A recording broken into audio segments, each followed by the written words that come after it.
Fils de Dieu sur la croix du calvaire. Élève la voix sans intimidation. Commence à lui donner gloire sans permission, sans demander la permission à personne. Donne-lui la gloire qu'il mérite pour sa fidélité envers toi. Oh, j'invite toutes les femmes à l'élever, particulièrement les mères, à élever le Père Céleste, de les avoir soutenus à travers toutes ces saisons de leur vie. Père, nous te glorifions, nous t'élevons, nous voulons, Seigneur, que quelqu'un entende la merveille que tu es.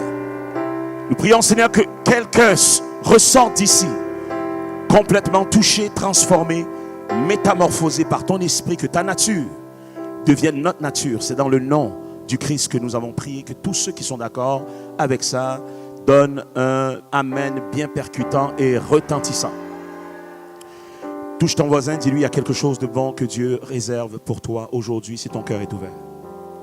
Si ton cœur est ouvert, si ton cœur est ouvert. Parlant de maman, il y a des enfants qui n'auront pas besoin d'enterrer leur mère parce que Dieu les a guéri leur mère du cancer.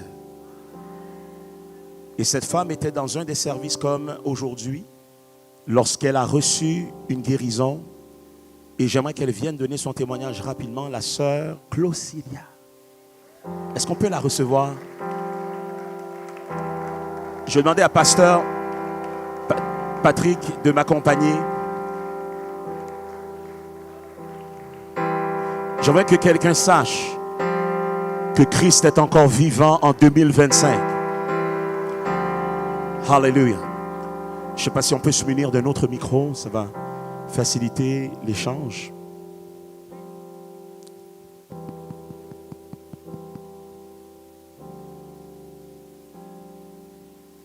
Merci, pasteur. Alors, sœur Clausilia, juste parce que le temps nous fait la guerre, Oui. tu vas donner ton témoignage, mais je vais te demander certaines questions spécifiques auxquelles tu vas répondre aussi. Oui, pasteur. Oui, docteur. Il semblait... Elle est nerveuse un peu. Oui. Ça va aller. Amen. Et si tu veux, parce qu'elle s'exprime beaucoup plus aisément en anglais, Je peux parler de... tu peux le faire en anglais. Je vais te traduire si tu veux. Non, je vais rester avec français. Français? Ok, Oui, d'accord. Je peux saluer en anglais aussi. Donc, excellent. Sœur Clausilia, étais-tu malade ayant le cancer du pancréas? Oui, pasteur. Et quand est-ce qu'ils ont diagnostiqué et qu'ils ont vu à travers les examens médicaux que tu étais malade du cancer du pancréas? Oui, pasteur. Après avoir venu ici dans un service, vous avez comme nous invité en avant Pour la prière? pour la prière. Le temps qu'on fait la prière, que vous, l'Esprit divin, est rentré sur vous, vous m'avez dit que vous avez un cancer. Là, je me suis... Donc, toi, tu ne savais pas Non. que tu avais un cancer dans ton corps? Non, docteur. Non, pasteur. Mais je me rappelle de ce temps de prière et je me rappelle quand nous étions en prière, l'Esprit de Dieu m'a révélé ça. Oui. C'est pendant que tu dis maintenant que je m'en souviens, j'avais oublié ce détail-là. Oui, c'est ça. Je me souviens et j'ai dit, va vérifier chez le médecin, il y a quelque chose qui se passe dans ton corps. Oui, docteur. Je vois un cancer que nous allons annuler maintenant dans le nom de Yahushua. Oui, apôtre Carlos. Qu'est-ce qui s'est passé? Ben, quand j'ai eu votre message, après quelque temps... Après le service? Après le service, j'étais tellement nerveuse. J'ai parlé avec le pasteur ici, puis lui. Le pasteur Daniel? Le pasteur Daniel, j'étais capotée en arrière, j'ai pleuré. Oui, même les Haïtiens capotent ici aussi. On est au Québec. Okay. Vous savez, c'est quoi le cancer? Tout le monde sait. Ce n'est pas quelque chose qui est facile, un cancer à vivre. Et surtout, comme André, peux-tu venir nous donner juste le commentaire que tu m'as donné tout à l'heure par rapport au cancer du pancréas? Qu'est-ce que toi, tu sais de ce type de cancer? Est-ce qu'on peut accueillir André? Ça ne s'attendait pas à ça, mais c'est correct. Tu es habitué à l'impro? André est habitué à l'improvisation. Il n'y a pas de trouble là-dedans. Tu me disais quoi tout à l'heure par rapport au cancer du pancréas spécifiquement? En fait, je travaillais pour une compagnie, puis une dame qui est décédée de ça, Oui. et c'est subi. Parce que quand ils découvrent que vous avez le cancer du pancréas, il est trop tard. Quand il le voit, c'est Quand déjà il le voit, trop c'est tard. trop tard.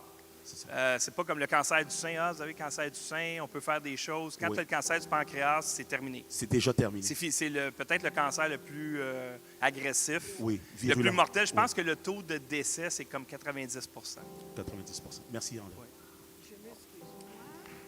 Moi, I'm sorry. Moi, c'est sûr que j'ai pas voulu partir tout de suite, mais je savais que j'allais mourir, un cancer. Puis j'ai rien senti dans mon corps. Tu n'avais aucun symptôme? Non, aucun symptôme. Puis là, j'ai décidé, après avoir, vous m'avez parlé, puis j'ai parlé avec mes pasteurs ici. Sur la route, j'ai pleuré comme un bébé. Et puis, lundi matin, j'ai appelé mon médecin. Il m'a donné un papier, ils m'ont dit, quel hôpital vous avez choisi? J'ai dit, mais je vais dans mon hôpital, à The Jewish Hospital. Puis en arrivant, on m'a donné un rendez-vous à The Jewish Hospital. Et Côte-des-Neiges. OK. Puis, on m'a invité. Je suis allée pour faire mon examen. On m'a mis dans ma machine. J'ai resté du temps là-dedans. Le résultat est venu. Mon cancer est développé, guys, 10 cm. Alors, si je comprends bien, la masse cancérigène était de 10 cm sur ton quasiment pancréas. maximum. Moi, j'ai dit maximum, je ne sais pas. Puis là, j'ai rentré dans la prière. J'ai dit, mon Dieu, mais pourquoi tu m'as envoyé plusieurs fois voir prophète Carlos? Il m'a traité dans un premier accident que j'avais. On a prié. On a prié, je suis traité. Mais là, c'est encore lui qui a détecté. C'est ce que vous m'avez dit. Ben, on va nous mettre au travail. Vous allez me guérir. Je ne veux pas mourir. Amen. Oui, j'ai dit, je ne vais pas mourir. Combien savent que c'était un tête-à-tête avec le Seigneur qui était un tête-à-tête important? Touche ton voisin, dis-lui, apprends à parler au Seigneur de tes problèmes. Parle-lui de tes problèmes. Qu'importe la situation, parle-lui de ton problème. Qu'importe le domaine, parle-lui de ton problème. Il est la seule personne qui peut faire quelque chose pour toi. Est-ce qu'on peut acclamer le Seigneur pour tout ce qu'il est en train de faire? C'est comme ça, le grand tout-puissant, Yahushua m'a mis dehors où est-ce que j'étais rendu dans ma maladie. C'est comme j'ai tout vu devant moi. Puis mes soeurs et frères, là, on a un apôtre que le Seigneur nous a donné, qui est Dr. Carlos, qui est. Je ne pouvais pas vous expliquer dès mon arrivée ici tout ce qu'il a fait pour moi. Je ne crois pas. C'est le Seigneur qui l'a fait. Vous n'avez pas au courant qu'est-ce que vous avez fait passer. Mais c'est pas moi. Je ne suis pas au courant parce que c'est pas moi. Oui, c'est ça. C'est ça. C'est le Seigneur. Est-ce qu'on peut acclamer le Seigneur bien fort? C'est ça. Je dis, est-ce qu'on peut se mettre debout et acclamer le Seigneur pour tous les miracles, toutes les vies transformées, tous les saluts, toutes les délivrances? Christ est vivant, il est réel au Québec, il est réel à Montréal, il veut être réel dans ta vie personnelle. Oh, choisis-le, il est le vrai Dieu. Crie Alléluia si tu le crois dans le nom de Yahushua. Alléluia. Gloire à Jésus. Oui. Gloire au Saint-Esprit de Dieu. Amen. Donc, qu'est-ce qui amen. s'est passé par la suite? Mais par la suite, Là, tu as reçu l'examen, Oui. ou le résultat de l'examen le résultat, chez le médecin, mon médecin m'a 10 appelé. cm Oui, donc. au niveau des cellules Les cancérigènes cellules cancéreuses à sur le pancréas. maximum. Maximum. Qu'est-ce qui Yes. s'est passé ensuite? Ensuite, je me rentré dans la prière. J'ai prié tous les jours. Oui. Alors, je le fais penser quand j'étais bébé. Oui. Bébé, j'avais pas de sein, rien. Oui. J'ai rêvé. Je m'excuse, je vais dire ça. Uh-huh. C'était la fin du monde dans mon coin. Puis- En Haïti? En Haïti. Uh-huh. Puis les gens, il y avait 2 filles qui m'ont dit, c'est la fin du monde. Le feu que vous avez vu, la fumée tue les gens. J'ai dit, hein? Elle dit oui. Là, j'ai commencé Tu avais à quel courir. âge à cette époque? Je même pas croire que j'avais 12 ans. Ok. J'avais rien, j'étais tout petit. Là. Oui, oui. Puis en courant, j'ai vu mon frère qui est derrière moi sur un cheval blanc. Il a passé. J'ai dit, oh non, ils ne m'ont pas pris, je vais mourir. Une deuxième m'a dépassé encore sur une cheval. Ils ne m'ont pas pris. Là, en marchant, j'ai vu des fumées, mais je regardais dans le feu. Il y avait 3 personnes qui habillaient tout de blanc, qui marchent dans le feu. Alors j'ai fait comme ça. J'ai dit, mais qu'est-ce que vous faites là? Vous allez mourir. Ils m'ont dit non. il y a 3 choses. Si tu es ça, tu vas marcher dans le feu comme moi, Sans être brûlé. sans être brûlé. Alors, Et j'étais... est-ce que c'était un songe, un rêve que tu as eu? Ou est-ce que c'était une expérience? C'est un rêve que C'est j'ai un eu. rêve que tu as eu. Tu es en train de nous décrire le Oui, rêve, le songe que tu as eu. les songes. Ok. Mais les 3 personnes qui étaient dans le feu, le plus un peu gros, il est au milieu, les 2 jeunes, un petit est à côté. Oui. Ils m'ont dit de venir. J'ai dit non, je ne vais pas venir. Si j'avançais sur vous, vous avez de la fumée autour de vous, je vais mourir. Ils m'ont dit non. Il y a 3 choses. Si tu es ça, tu ne vas pas mourir. Tu vas marcher dans le feu comme moi. Alors, ils m'ont fait signe de venir. Alors, j'ai avancé sur lui. Et puis, ils m'ont dit, est-ce que tu as fait volonté, mon Dieu? Tu fais volonté, mon Dieu. Est-ce que tu as fait la volonté de Dieu?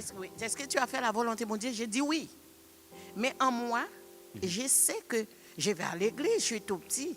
C'est quoi la volonté? C'est d'aller à l'église, accepter, whatever. J'ai dit oui. Ils m'ont demandé, est-ce que tu crois en Dieu? J'ai dit oui. Ils m'ont dit, est-ce que la volonté, quoi? Est-ce que tu as une persévérante? J'ai dit oui. Mais dans ma tête, je sais qu'il y a des mensonges là-dedans. Yoril et ça menti. Oui. Excuse-moi, on appelle ça les Dans ma mensonges. tête, je sais que je ne dis pas toute la vérité. Ils m'ont dit, ok, je vais voir. Le mot je vais voir m'a... T'as étourdi, là. Oui.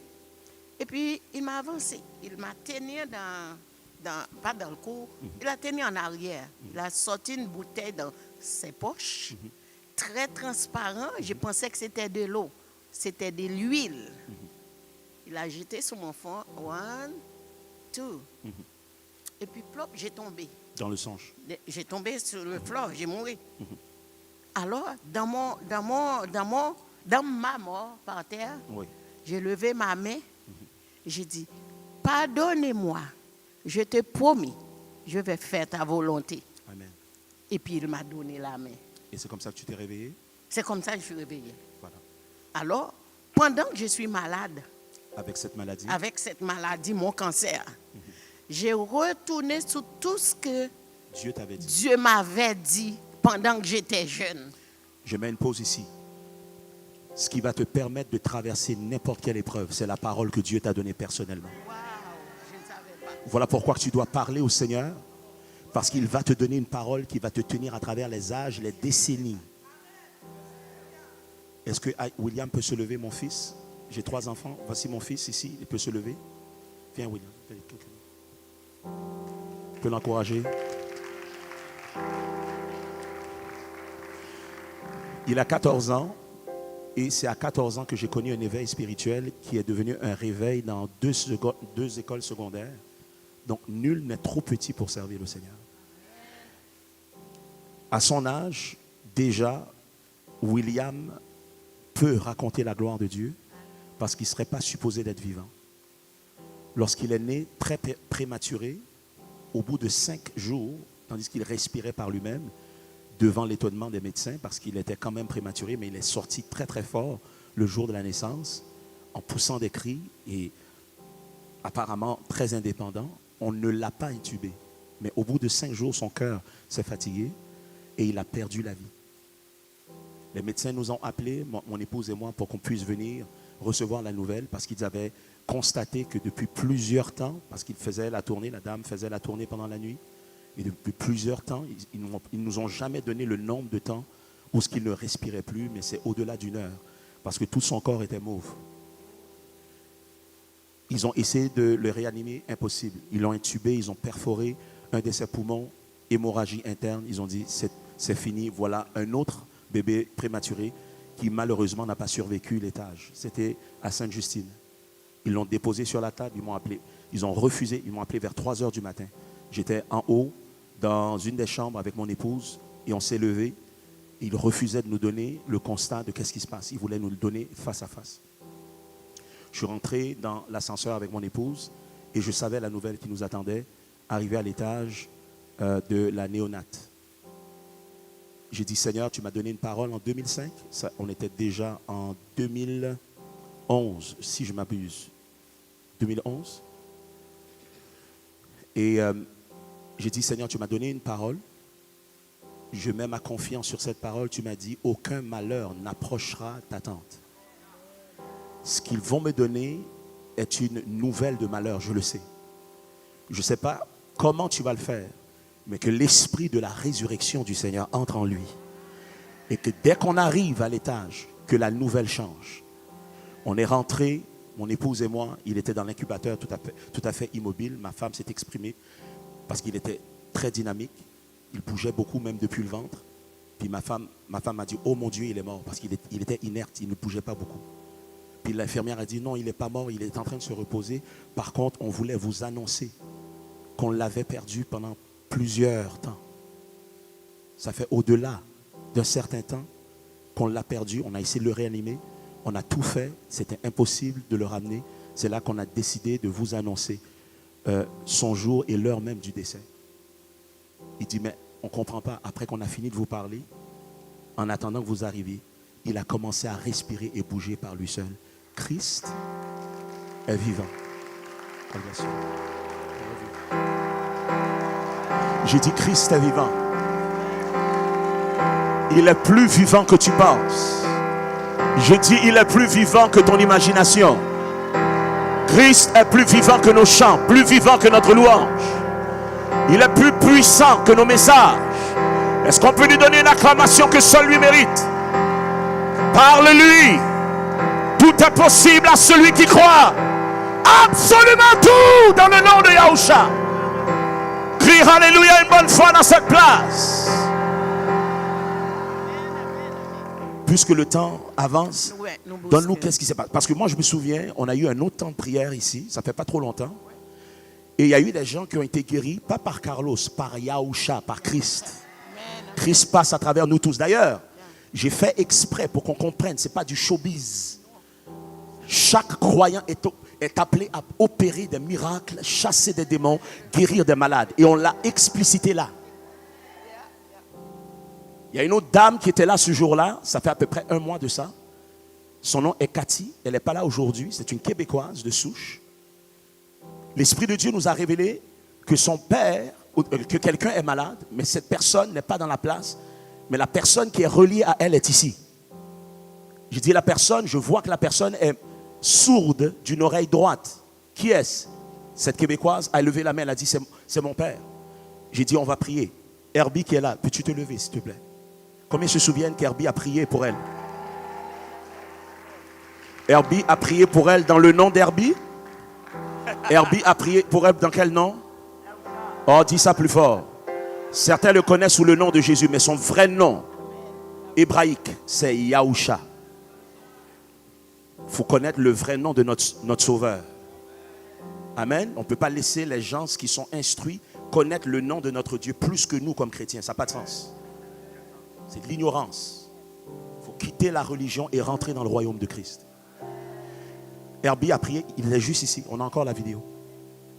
Ce jour-là, l'oreille du père qui était malade depuis à peu près 15 ans, il a entendu un son, un éclatement. Depuis ce jour-là, il entend clair. Il entend clair. Toute la famille est au courant de ce que Christ a fait. Parce qu'ils connaissaient la condition de leurs membres de famille. Là maintenant, certains membres de famille ont demandé à Cathy, mais si on ne croit pas en Dieu, ou on n'a pas donné notre vie, est-ce qu'il va quand même nous guérir, Jean? On lui a dit oui, parce qu'il nous aime. Même si on n'est pas converti, il va nous guérir. La plupart des guérisons que Jésus a fait, il les a fait avant de leur dire va et ne pêche plus. Donc il les a guéris avant leur repentance.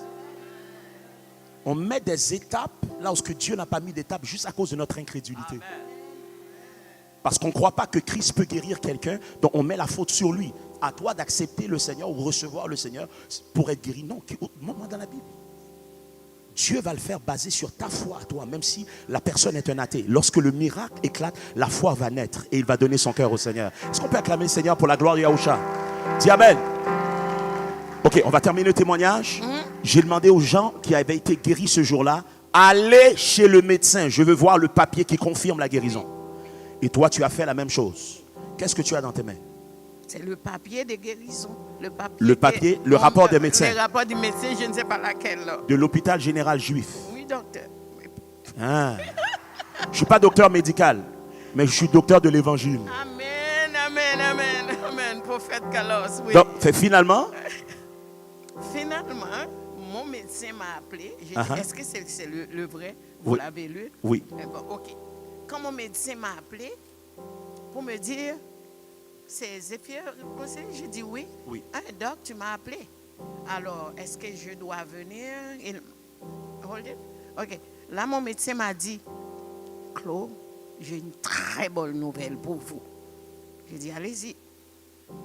Puis le médecin parlait, sa gorge tremblait. J'ai pleuré. C'est de la bonne tremblote, ça. Comme un bébé quand j'étais chez lui.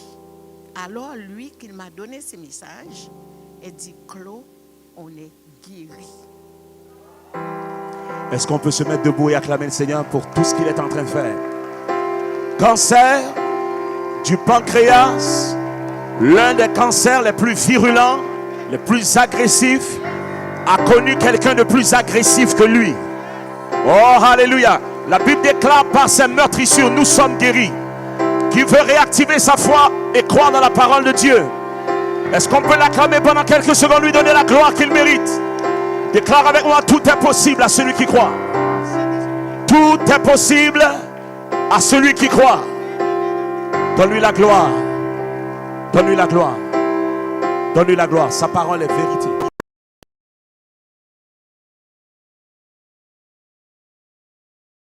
Non seulement nous sommes appelés à dominer les oiseaux du ciel. Remarquez la première chose pour voir le règne de Dieu sur terre, c'est de dominer sur les poissons aussi. En fait, c'est la première chose qu'on doit dominer dessus. Le premier apôtre que Christ va appeler était son successeur à venir, c'était Pierre. Qui était Pierre? Il était un pêcheur de formation. Il pêchait des poissons, c'était ça, sa business. Christ embarque sur son canot ou son embarcation. Pierre ne sait pas qui est cet étranger qui lui demande sa ressource pour pouvoir prêcher l'évangile à partir de sa barque. Est-ce qu'il y a des gens qui savent pourquoi qu'il devait prêcher sur la barque? Oh oh. Répète-le. Il n'y avait pas de système d'amplification autre que les vagues de la mer. Donc pour s'adresser aux foules, il se tient sur la barque, tandis qu'il projette sa voix. Les vagues ont un effet d'amplification pour que les masses, les 1000, les 2000, les 3000, les 5000 personnes puissent entendre l'homme. Parce qu'ils n'avaient pas de micro à l'époque. Alors Christ utilise son embarcation comme système d'amplification avec les vagues. Entre la barque et le rivage, il y a des vagues. Voilà pourquoi il devait s'éloigner. Lorsqu'il finit de prêcher le message, qu'est-ce qui se passe? Il dit à Pierre, jette le filet. Pierre dit, on a pêché toute la nuit, on n'a pas pu attraper aucun poisson, mais sur ta parole, je jetterai le filet. Pierre jette le filet. Et finalement, il attrape une si grande quantité de poissons que la barque s'enfonce. Pierre capote Béret. Tous ceux qui sont là sont complètement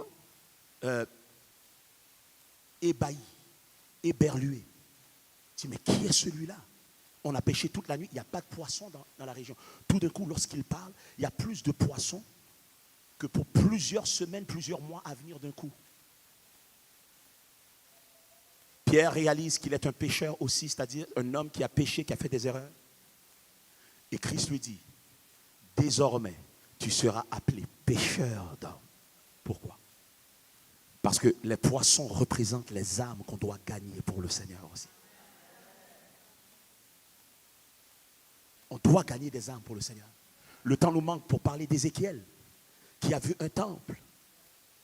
Et sous le seuil de la porte du temple qu'il a vu en vision, il y avait une eau vive qui est sortie. Et la Bible déclare partout que le torrent passe, il y aura de la vie. Même lorsque le torrent atteint les eaux contaminées, les eaux vont s'assainir, les eaux vont se purifier à cause de ce torrent qui sort du temple. Habituellement, lorsqu'il y a une inondation, l'eau vient de l'extérieur du temple ou d'une maison. Mais cette fois-ci, c'est une inondation qui part de l'intérieur vers l'extérieur. Ils sont en train de parler de la maison de Dieu. J'aimerais parler à la maison de Dieu aujourd'hui, et ce n'est pas la bâtisse. Je vous donne un indice, ce n'est pas la bâtisse. Combien savent que la maison de Dieu n'est pas un édifice, c'est un peuple? Hello, maison de Dieu. J'ai dit hello, temple de Dieu. Parlez-moi, tabernacle du Seigneur. J'ai pas sacré, donne-lui gloire dans le nom de Yahushua. Paul dit, ne savez-vous pas que vous êtes cette maison, vous êtes le temple de Dieu et l'Esprit de Dieu habite en vous. Christ n'a-t-il pas dit, celui qui croit en moi, des fleuves d'eau vive jailliront de son sein, comme dit l'Écriture. L'Esprit de Dieu est en train de parler à Ézéchiel, et lorsqu'Ézéchiel voit cette vision, la Bible déclare, il dit, il voit le fleuve courir et parcourir des distances, et il dit, partout où ce que le torrent est passé, il y a eu une grande quantité de poissons. Et le même terme que nous voyons dans l'époque de Pierre, où ce qu'il dit, on a pêché une grande quantité de poissons, dites grande quantité de poissons. Dans le livre d'Ézéchiel, c'est le même terme qui est employé. Il dit, partout où que la rivière coule, il y a une grande quantité de poissons. Qu'est-ce que ça veut vraiment dire? L'eau parle de l'Esprit Saint. L'eau parle de la parole de Dieu. Le seuil de la porte du temple, c'est ta bouche. L'eau doit couler à travers ta bouche. Tu ne peux pas évangéliser la bouche fermée. Tu ne peux pas simplement prier pour les membres de ta famille pour qu'ils connaissent le Seigneur. Tu dois leur parler du Seigneur. Tu dois leur témoigner du Seigneur. Est-ce qu'il y a des gens qui sont prêts à laisser l'eau de la vie couler à travers eux sans restriction, sans intimidation? Oh, je parle à des enfants de Dieu qui veulent laisser entrer en ébullition l'esprit de vie, le fleuve de vie, et parler à tout ce qui bouge autour d'eux. Lorsque tu le fais, une grande quantité de poissons, une grande quantité d'âmes vont connaître le Seigneur. Il y a des gens qui ont commencé à le faire dans cette assemblée, tout récemment. Et Dieu s'assure que ces gens-là entrent en contact avec des directrices d'école, entrent en contact avec des responsables de classe, et ils ont des opportunités pour prêcher l'évangile encore à plus de personnes. Ça commence avec une personne, mais bientôt, il y a plus qu'une personne qui est devant eux. Oh, des gens d'ici, est-ce qu'il y a des gens qui peuvent se réjouir que l'eau est en train de couler? Alléluia. Oh, pour être l'image de Dieu et la ressemblance afin de dominer, tu dois ouvrir ta bouche. Les âmes doivent venir au Seigneur. Les poissons doivent venir au Seigneur. Oh, alléluia. Est-ce qu'il y a des pécheurs dans cette place? Pas des pécheurs de péché, mais des pécheurs d'âme dans cette place. Acclame le Seigneur dans le nom de Yahushua. Oh, alléluia, la moisson s'en vient, la moisson s'en vient, la moisson de poissons s'en vient. Touche quelqu'un, dis-lui, ne t'arrête pas de parler de lui. Parce que pour régner, il faut parler.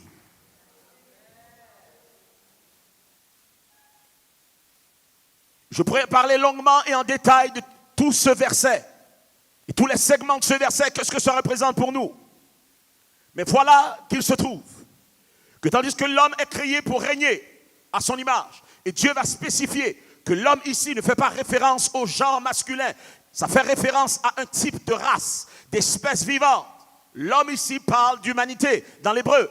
Et ensuite il dit, il les créa, il les bénit, il les créa à son image, il créa l'homme et la femme. Est-ce que les femmes sont heureuses de savoir qu'ils font partie de l'image de Dieu? Ce n'est pas l'homme qui est l'image de Dieu, ce n'est pas la femme qui est l'image de Dieu, c'est l'homme et la femme unifiés qui est l'image de Dieu. Est-ce qu'on peut acclamer le Seigneur de façon unifiée, hommes et femmes?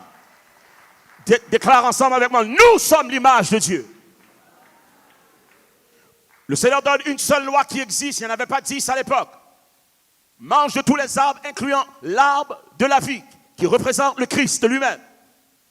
Et vous allez vivre éternellement. Mais mangez de l'arbre de la connaissance du bien et du mal, ou du bien ou du mal. Si vous mangez de cet arbre, le jour que vous mangez de cet arbre, vous mourrez. Ils ont accès à tous les arbres, sauf un arbre, une seule loi sur terre. Et le diable a trouvé une façon de tenter Ève pour manger le fruit. Ce n'est pas une pomme en passant, ça c'est du folklore. J'aime bien les pommes, alléluia. Ce n'est pas une pomme. La Bible ne dit pas que c'est une pomme, c'est un fruit.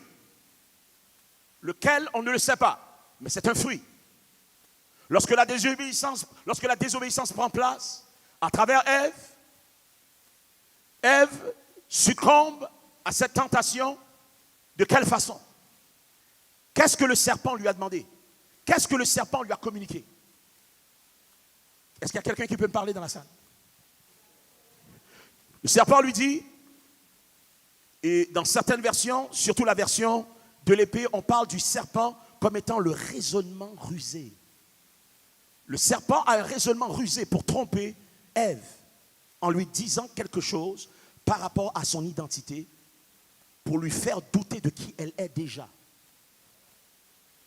Il dit, Dieu sait, le jour que vous mangez ce fruit, vous allez être comme lui.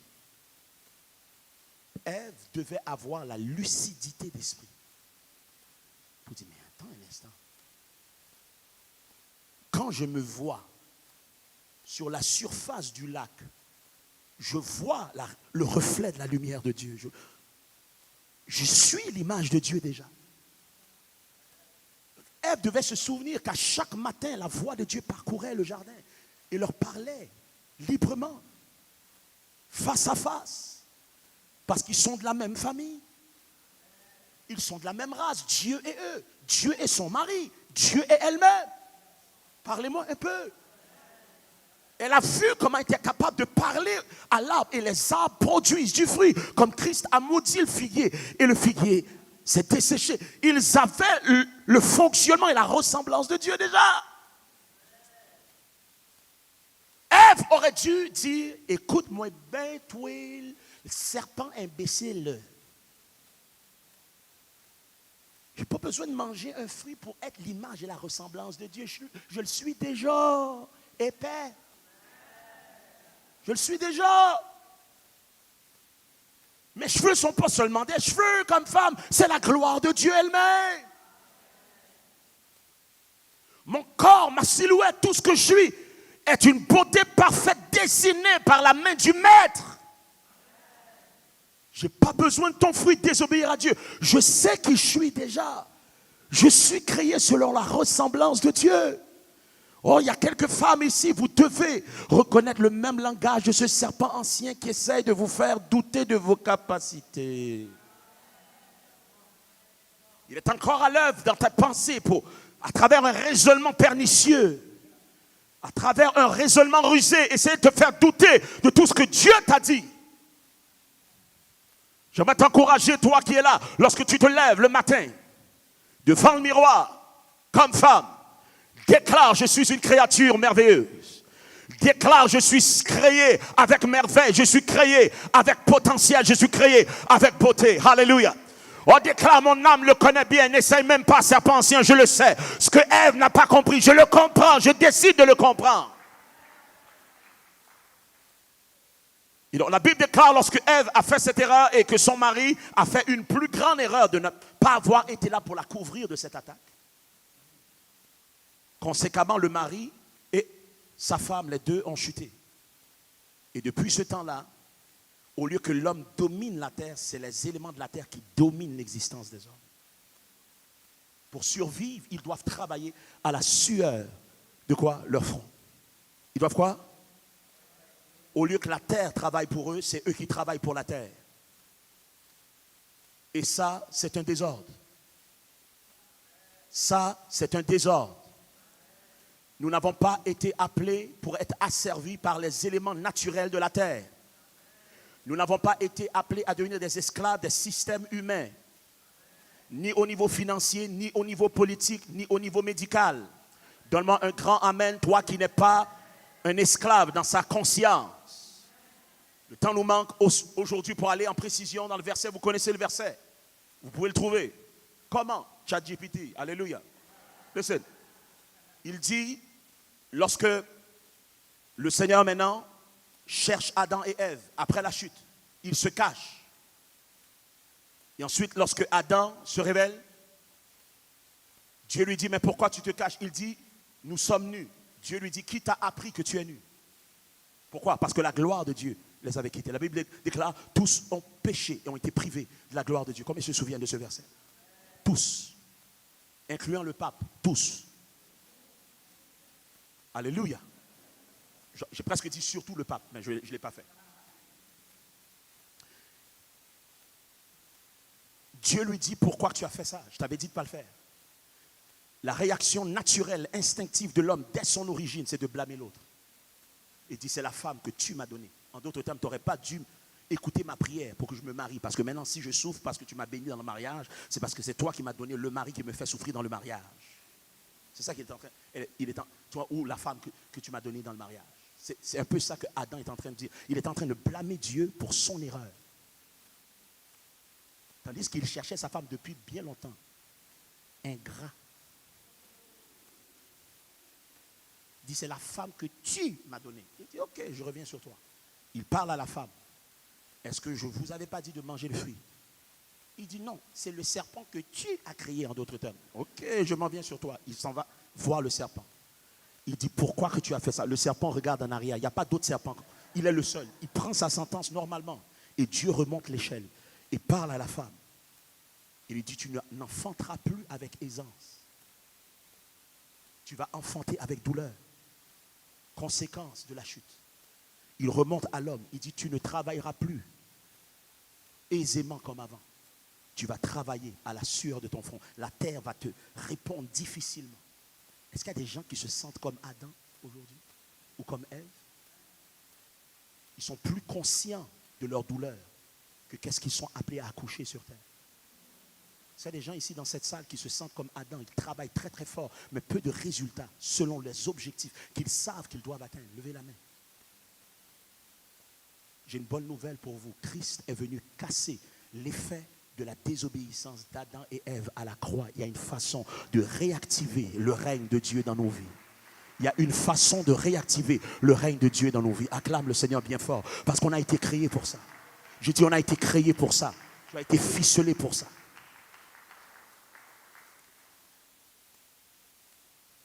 À l'occasion de la fête des mères,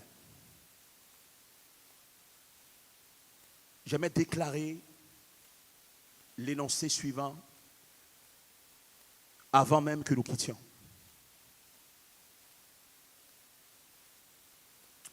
Sans l'existence des femmes, le règne de Dieu est impossible. Je répète. Sans l'existence des, le règne de Dieu est tout simplement impossible. Lorsqu'on prend le temps de lire les Écritures, nous allons voir que depuis le départ, depuis l'Ancien Testament jusqu'au Nouveau Testament, des femmes ont joué un rôle particulier dans le plan de Dieu sur terre. J'aimerais vous parler d'Ève. Bien qu'elle ait été la première à désobéir, elle est aussi considérée comme la mère de tous les êtres vivants. Sarah, elle a fait preuve de foi en croyant à la promesse de Dieu qu'elle aurait un fils malgré son âge avancé. Dis Amen pour cette foi extraordinaire. Rebecca, elle a montré une grande hospitalité en offrant de l'eau à Eliezer et à ses chameaux et a accepté de partir épouser Isaac. Et elle s'est jointe à la postérité bénie d'Abraham. Léa, Rachel, ces deux femmes ont joué un rôle crucial dans la formation des 12 tribus d'Israël. Myriam, sœur de Moïse, elle a conduit des femmes d'Israël dans un chant de louange après la traversée de la mer Rouge à travers des danses prophétiques.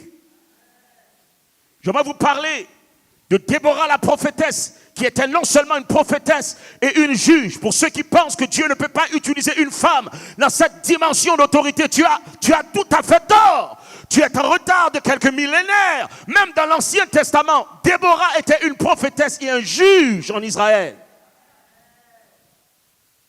La Bible déclare dans la mission qu'elle a accomplie. Elle a mené Israël à la victoire contre les Cananéens. Acclame le Seigneur pour Déborah.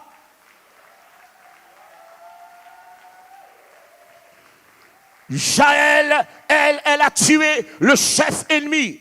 Sisera apportant ainsi une délivrance en Israël, une femme guerrière. Acclamons le Seigneur pour Jaël. N'oublions pas Ruth, Moabite convertie. Elle a fait preuve de loyauté envers sa belle-mère Naomi. Elle est devenue l'arrière-grand-mère du roi David, le plus grand roi qui a existé. Acclamons le Seigneur pour Ruth.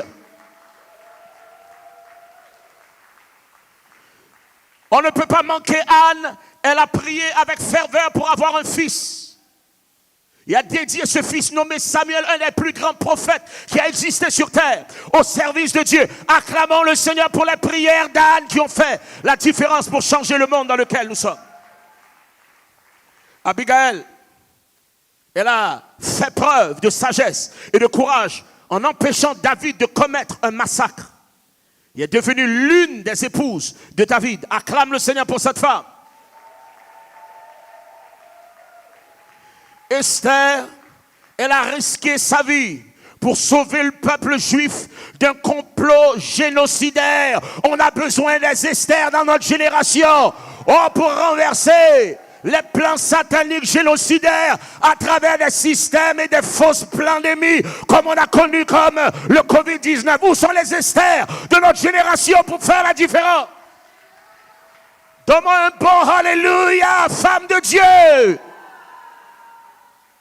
La femme sunamite, elle a fait preuve de foi en accueillant Élisée et en croyant à la résurrection de son fils. Et son fils a été ressuscité dans l'Ancien Testament. Passons dans le Nouveau Testament. De la même façon que Ève était la mère de l'humanité, Marie était la mère du sauveur de l'humanité. Acclamons le Seigneur. Est-ce qu'elle a accepté cette mission malgré qu'elle savait qu'elle serait incomprise des gens de sa génération, accusée d'adultère tandis qu'elle était une femme complètement dévouée au Seigneur une fois qu'elle a reçu l'appel. Elle reconnaît sa bassesse, mais elle reçoit le mandat avec humilité et elle accomplit le mandat jusqu'à la fin fidèlement, malgré les critiques. Acclamons le Seigneur pour Marie, une femme qui a changé l'histoire du monde entier. Élisabeth, femme de Zacharie et mère de Jean-Baptiste, le cousin du Christ. Elle a cru en la promesse de Dieu, malgré sa stérilité et son âge avancé, et elle a vu la gloire de Dieu. Oh, les femmes, c'est très faible. Et les hommes devraient acclamer pour les femmes aussi. Où sont les gentlemen? Tu es gentleman en restant assis, c'est quoi ça? Que les hommes se lèvent et acclament la foi des femmes dans le nom de Yahushua. Oh, qu'on honore ceux et celles que Dieu a placés dans cette assemblée et dans les assemblées du monde. Listen. Marie de Magdala. Marie de Magdala, lorsque vous faites vos recherches, vous allez découvrir que Marie de Magdala était une femme tellement remarquable. Le niveau de révélation, de compréhension des enseignements du Christ qu'elle possédait dépassait la compréhension que l'apôtre Pierre, successeur du Christ lui-même, avait. Les apôtres les plus proches à Christ, qui comprenaient Christ le plus, devaient consulter avec Marie-Madeleine pour savoir si leur compréhension théologique était exacte de ce que Christ avait enseigné. Il est su dans l'histoire, lorsqu'on prend le temps d'étudier l'histoire du christianisme, même à l'extérieur des textes bibliques, vous allez découvrir qu'on appelait Marie de Magdalène l'apôtre de tous les apôtres. Elle était une femme. Acclamons le Seigneur, parce qu'elle n'était pas n'importe quelle femme. Elle était la première prédicatrice de la résurrection, proclamant la résurrection du Seigneur Yahushua HaMashiach.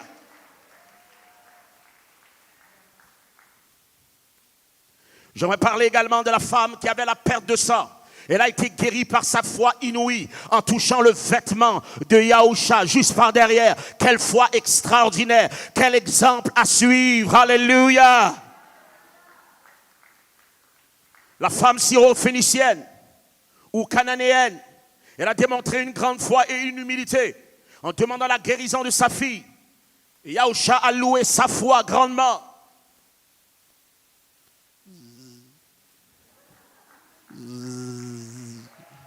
Est-ce qu'on peut acclamer une foi exemplaire?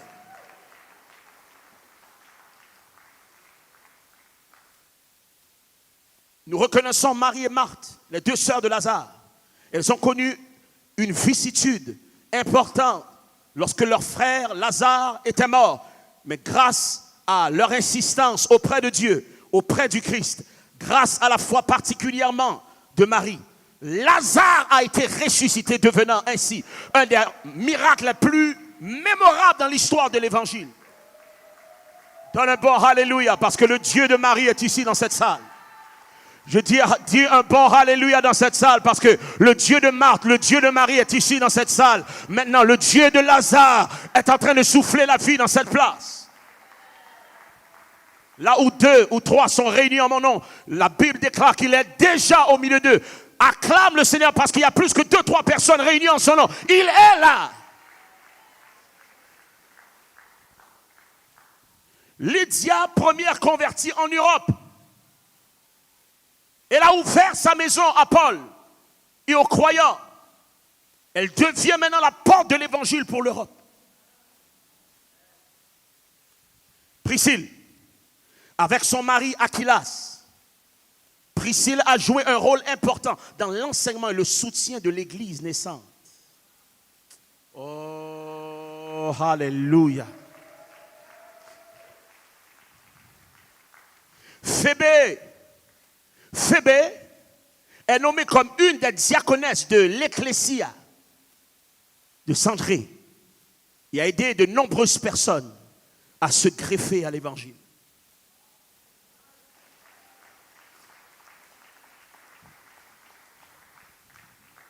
La Bible parle encore de Priscille, qui est mentionnée à plusieurs fois. Elle a travaillé aux côtés de son mari Aquilas et du grand apôtre Paul. Elle a enseigné. Oui, elle a enseigné. Les femmes n'ont pas le droit d'enseigner. Faux. C'est une mauvaise interprétation. Ta Bible aussi te dit que Priscille a enseigné. Il y a une femme qui a même enseigné. Un érudit de la parole de Dieu qui avait un art oratoire puissant pour prêcher l'évangile. La Bible déclare qu'elle s'est assise avec l'homme de Dieu et lui a enseigné plus exactement et précisément la parole de Dieu qu'il prêchait. Touche quelqu'un, dis-lui, en Christ, il n'y a ni femme ni homme, la Bible dit. Oui, la même Bible te dit ça. J'ai dit, la même Bible te dit ça. Junie, on a une Junie dans cette place également.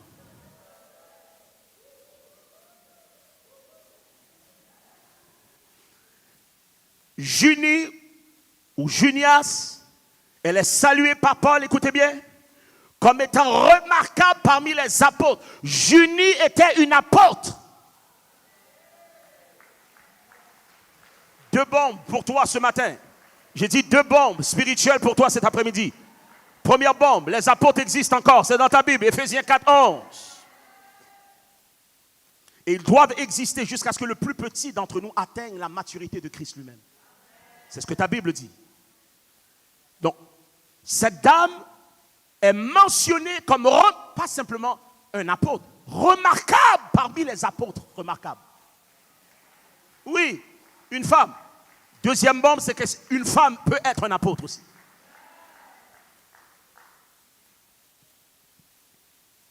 Acclamons l'ignorance hors de ce lieu. Loïs et Eunice, dites Loïs et Eunice, respectivement, la grand-mère et la mère de Timothée. Timothée est devenu le fils le plus influent spirituellement de la vie du plus grand apôtre de l'évangile après Christ, qui est Paul. Le plus grand fils dans la foi qui a été capable de reproduire l'impact de Paul dans sa saveur, a été enseigné par sa grand-mère et sa mère les enseignements de la parole de Dieu. Timothée, elles ont transmis une foi sincère à Timothée. Ce que Paul souligne dans 2 Timothée 1:5.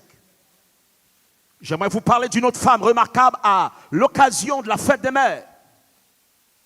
J'aimerais vous parler d'Évodie et Syntyche. Paul les mentionne dans Philippiens 4:2-3, les exhortant à être unis dans le Seigneur, ce qui montre qu'elles avaient une position importante et d'influence dans l'église de la ville de Philippe. Aphia était pasteur. Elle avait une église dans sa maison qu'elle dirigeait. Dans Philémon, chapitre 1, verset 2. Probablement dirigeante de l'église parce qu'elle réunissait des gens dans sa maison, dans la maison même de Philémon, et elle est mentionnée dans l'épître à Philémon, justement. J'aimerais qu'on se mette debout et qu'on acclame tout ce que les femmes ont contribué à l'évangile et à l'humanité. Oh, ne fais pas semblant d'acclamer, sois reconnaissant. Le plus qu'on reconnaît quelqu'un, le plus qu'on reconnaît le don de quelqu'un, le plus qu'on reconnaît la grâce, la vertu de quelqu'un, le plus que Dieu va augmenter la grâce dans sa vie pour te bénir. J'ai dit reconnaissons avec honneur les femmes que Dieu met parmi nous. Non seulement nous avons également des Abigail dans cette place, on a des Junie dans cette place. Oh, je sais qu'on a des Déborah dans cette place, mais on les a spirituellement aussi. Oh, je souffle le souffle de vie dans le nom de Yahushua, dans chaque personne, dans chaque femme, dans le nom de Yahweh. Que le Seigneur nous suscite des Déborah de la nouvelle génération, des Esther de la nouvelle génération, des Sarah de la nouvelle génération, que Dieu nous suscite. Amen. Des juges, que Dieu nous suscite. Des femmes prophétesses, que Dieu nous suscite. Des apôtres, que Dieu nous suscite. Des guerrières, que Dieu nous suscite. Des géantes dans la foi qui vont secouer Montréal, qui vont secouer le Québec pour la gloire du Seigneur dans le nom de Yahushua. Est-ce que quelqu'un peut élever la voix en intercession pendant quelques secondes?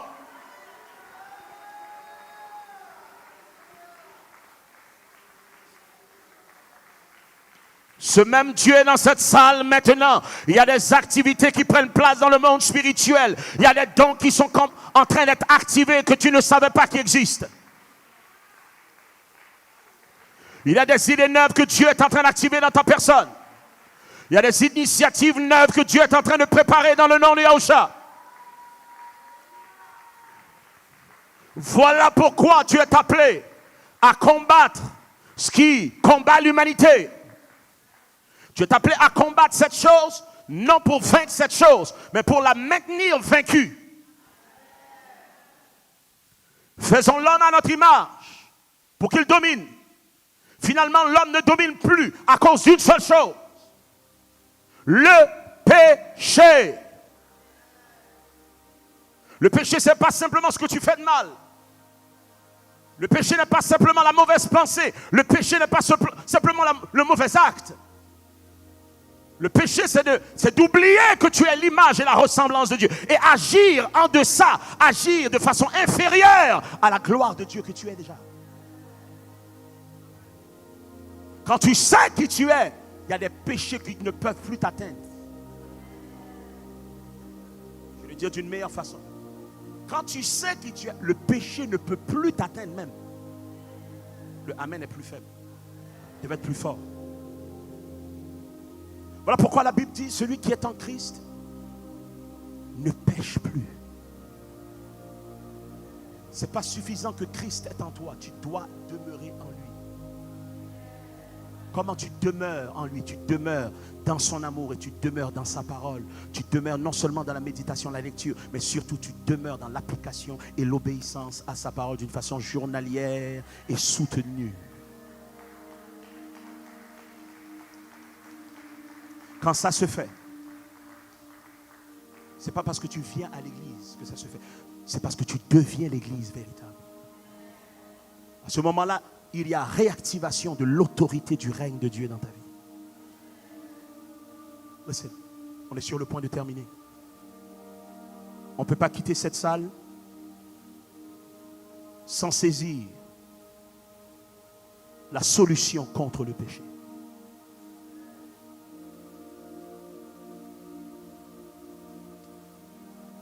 Je vais déclarer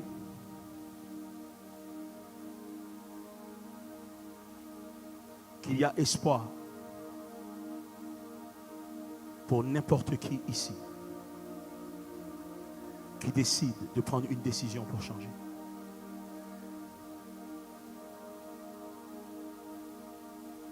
J'aimerais qu'on ferme les yeux en ce moment.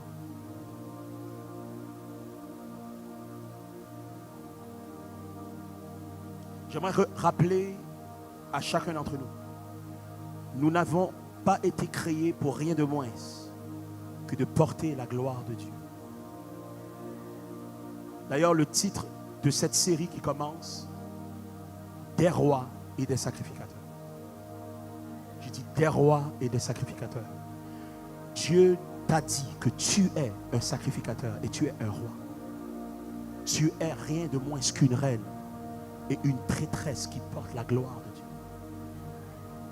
Le plan de Dieu n'a pas changé, c'est nous qui avons changé. Mais nous devons changer à nouveau pour épouser et aligner l'intention de Dieu pour nous en tant que roi et sacrificateur de son nom sur terre. Créé pour porter la gloire de Dieu, en tant que sacrificateur tu es, et régner sur toute la terre en tant que roi tu es aussi. Écoute ceci, depuis la chute d'Adam et Ève, l'homme, c'est-à-dire l'humanité, ne règne plus. Il travaille à la sueur de son front. Quelques-uns vont dire, mais qu'en est-il de ceux qui sont riches? Ce sont des esclaves aussi. Ils sont esclaves de leur richesse. Et les richesses, bien souvent, les empêchent d'entrer dans le royaume de Dieu. N'est-il pas écrit dans Matthieu 19, 24? Je vous le dis encore, il est plus facile à un chameau de passer par le trou d'une aiguille qu'à un riche d'entrer dans le royaume de Dieu. Les disciples, ayant entendu cela, furent très étonnés et dirent, qui peut donc être sauvé? Yahushua les regarda et leur dit, aux hommes cela est impossible, mais à Dieu tout est possible. Ce que Dieu voulait dire, ce n'est pas qu'un chameau doit passer par le trou d'une aiguille que tu utilises pour coudre. Non, l'aiguille était un trou au flanc de la muraille d'une ville. C'était un petit trou par lequel, une fois que la garde ferme la porte principale d'accès à la ville, il y avait une aiguille, c'est-à-dire une porte très petite, à la hauteur qu'un chameau à genoux puisse être en mesure de passer, pour empêcher les invasions de nuit. Donc, le Seigneur est en train de dire, quand les riches se plaient dans leur richesse, ils ont de la difficulté à s'agenouiller comme les chameaux pour entrer par la porte étroite qu'est Christ. Parce qu'ils ont trop d'orgueil, ils mettent trop de leur confiance dans les finances et le matériel. La Bible déclare dans Jacques, car quiconque observe toute la loi mais pêche contre un seul commandement devient coupable de tous. Écoutez bien, la culpabilité de l'autre n'efface pas ta culpabilité. Ce n'est pas parce qu'on t'a fait du mal que ça efface le mal que toi tu as fait. Parle-moi un peu. Ce n'est pas parce que toi on t'a fait des méchancetés que tes propres péchés ont été effacés par la laideur et la douleur de quelqu'un d'autre contre toi. L'injustice de l'autre ne te rend pas juste. Dieu va dealer avec lui comme il a dealé avec Adam, dealer avec Ève ensuite comme Adam a pointé Ève, dealer avec le serpent pour donner à Satan sa part. Mais malgré que Satan t'a influencé, quand tu prends une mauvaise décision, c'est ta décision et non celle de Satan. Personne ici peut avoir l'audace de me dire qu'il n'a jamais péché. Nous sommes tous coupables. Même si on a, soi-disant à nos yeux, un bon cœur, on a tous besoin du salut. On a tous besoin du pardon. Aucune bonne œuvre peut te sauver. Parce qu'il n'y a aucune bonne œuvre qui peut effacer les mauvaises œuvres que tu as faites. Ça ne marche pas par quantité de bonnes œuvres ou de mauvaises œuvres. Il y a une seule chose qui peut te sauver. Une seule chose seulement.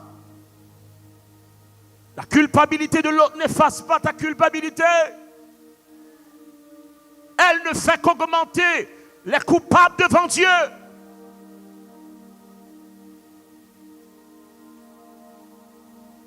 La Bible déclare quand même, tu n'as pas tué, tu n'as pas volé. Dès que tu commets un péché, tu as enfreint tous les autres péchés qu'il ne fallait pas enfreindre. La salle devient drôlement silencieuse. C'est pas vrai?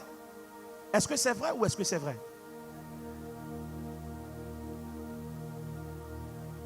Mais ta plus grande culpabilité n'est pas basée sur ce que tu as fait, mais sur une chose que tu n'as pas encore fait. Je vais le répéter. Ta plus grande culpabilité n'est pas basée sur ce que tu as fait, dans les bonnes choses ou les mauvaises choses que tu as fait ou pas fait. C'est basé sur une seule chose précise que tu n'as jamais fait. Quelle est cette chose? Tu ne peux pas décider de qu'est-ce qu'il faut pour être sauvé. C'est déjà décidé avant ta naissance. C'est Dieu qui décide ça. Tu peux être religieux et ne pas être sauvé. Tu peux croire en Dieu, ne pas être sauvé. Tu peux lire ta Bible chaque jour et ne pas être sauvé. Tu peux venir à l'église, ne pas être sauvé. Tu peux même être pasteur, tu n'es pas sauvé et ton âme est condamnée en enfer. Tu peux chasser des démons, être perdu. Tu peux guérir des malades, être perdu. Tu peux prophétiser, être perdu. Ce n'est pas ça qui te sauve. Dieu peut répondre à ta prière à chaque fois que tu pries pour te sortir du trou et t'aider constamment et tu n'es toujours pas sauvé après la mort. Ça, c'est la bonté de Dieu. Ça n'a aucun rapport avec ton état d'âme, à savoir ton statut si tu es sauvé ou pas. Tu crois en Dieu, les démons croient aussi, la Bible dit, et ils tremblent. D'ailleurs, les démons ont une plus grande foi que toi, parce qu'ils savent et connaissent l'existence de Dieu beaucoup plus que toi, et pourtant ils ne sont pas sauvés. Oui, mais je vais à l'église. Le diable vient à l'église aussi. Impossible. Quand la présence de Dieu est là, comment que le diable peut être là? Demandez à Job, comment se fait-il que le diable est entré dans les parvis de Dieu, dans la dimension céleste, pour accuser Job? Demandez-moi comment que le diable a saisi Jésus et l'a emmené sur une grande montagne pour le tenter. Le diable est proche de tous ceux qui n'ont pas fait cette seule décision singulière. Qui veut le savoir? Qui veut savoir c'est quoi? La Bible déclare que ce n'est pas les péchés qui nous condamnent, mais un seul péché qui nous condamne. Lequel est-il? Est-ce qu'on peut se lever? Jean 16, 8 et 9. Jean quoi? La Bible déclare du Saint-Esprit, dit le Saint-Esprit, le Paraclétos, le conseiller, le supporter, celui qui nous supporte, qui nous aide, qui nous soutient, l'Esprit de Christ. Le Saint-Esprit, la Bible dit c'est l'Esprit du Père même. La Bible dit que le Saint-Esprit, ce n'est pas un autre esprit, c'est l'Esprit de Christ lui-même. L'Esprit de Dieu. La Bible déclare lorsqu'il sera venu, est-ce qu'on peut le lire ensemble avec moi? On a presque terminé. Lorsqu'il sera venu, il convaincra le monde en ce qui concerne les péchés. Est-ce que ce n'est pas au singulier? Ce n'est pas les péchés qui te condamnent. Quand on évangélise les gens, ce n'est pas parce que la personne est homosexuelle qu'elle est plus condamnée que quelqu'un d'autre. Lorsqu'on évangélise quelqu'un, ce n'est pas parce que la personne est dans la fornication qu'elle est plus coupable que toi. Ce n'est pas parce que quelqu'un est dans la fornication qu'elle est plus coupable que toi qui pratique le mensonge et l'hypocrisie. Il ne va pas en enfer par rapport au type de péché qu'il exerce. Il y a un seul péché qui condamne tous les hommes et toutes les femmes. Un seul. Et il s'avère que nous tous, on a été coupables de ce seul péché. Si Dieu peut effacer ce péché aujourd'hui, tu auras la vie sauve. Tu auras le salut. Tu vas entrer dans le royaume. Tu vas exercer le royaume. Tu vas comprendre le royaume de Dieu. Et tu vas devenir le royaume de Dieu même. Acclame le Seigneur ceux qui sont devenus le royaume de Dieu. C'est possible. Tout est possible à celui qui croit.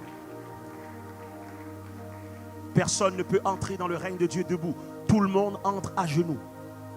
Qui veut dire, on ne peut pas rentrer avec fierté personnelle. On doit rentrer devant la face de Dieu avec un cœur humble qui reconnaît qu'il a besoin d'un sauveur et qui ne peut pas baser son salut sur ses bonnes actions, ses bons gestes ou ses bonnes manières. Ce n'est pas tes manières qui te sauvent. Quand tu fais ça, tu insultes Dieu qui a envoyé son Fils pour mourir sur la croix, pour te donner le seul accès possible au ciel. Tu n'es pas l'accès au ciel, c'est Christ qui est l'accès au ciel. Et quand il sera venu, ensemble, quand l'Esprit de Christ, l'Esprit de Dieu, le Consolateur, ensemble à haute voix, et quand il sera venu, il convaincra. Il convaincra le monde. La première chose qu'il fait, il va convaincre le monde entier en ce qui concerne le péché. Il y a un péché spécifique. Il va convaincre le monde en ce qui concerne le péché, la justice et le jugement. Et ensuite, il nous explique quel est ce péché. En ce qui concerne le péché, parce qu'il ne croit pas en moi. Laissez.